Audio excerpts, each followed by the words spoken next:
Why don't you stop beating yourself up because you don't perform perfectly all the time and start accepting yourself because your heart is right?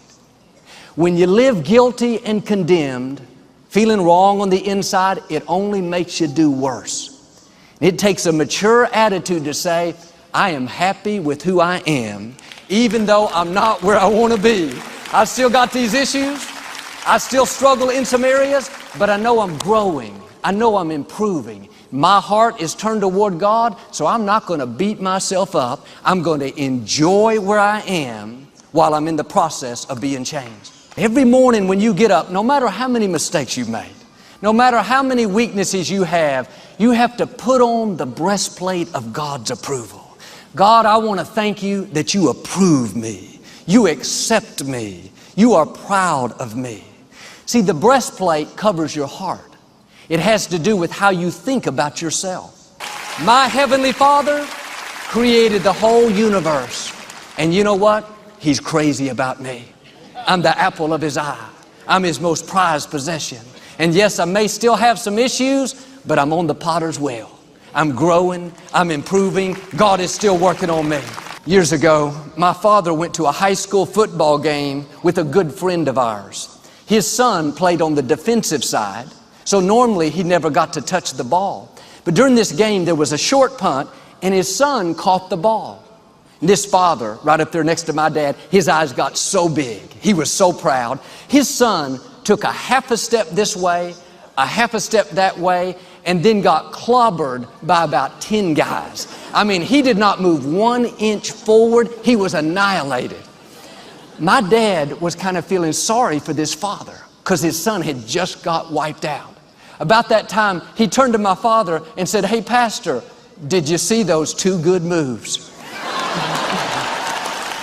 Only a father can see the 2 good moves and not the fact that his son just got tackled by most of North America.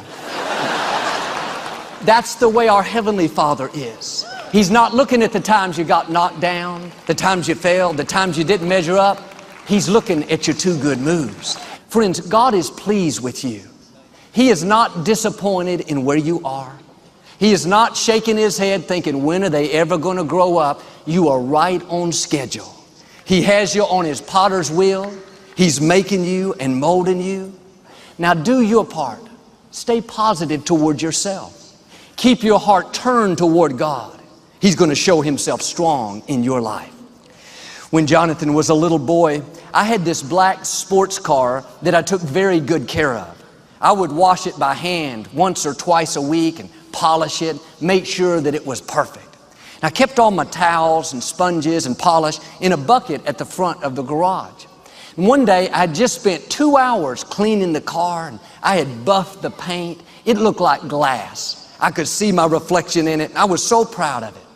A couple of hours later, Jonathan came running in my room very excited.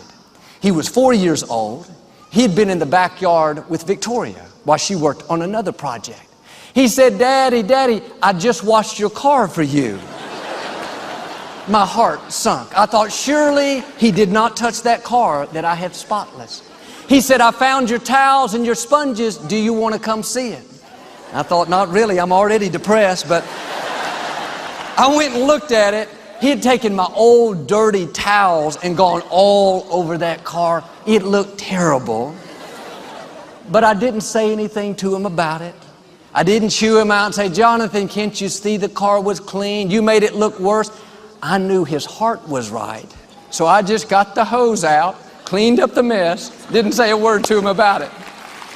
I wonder how many times God does that with us. We make the mess, but because our heart is right, God causes it to all work out, never says anything about it.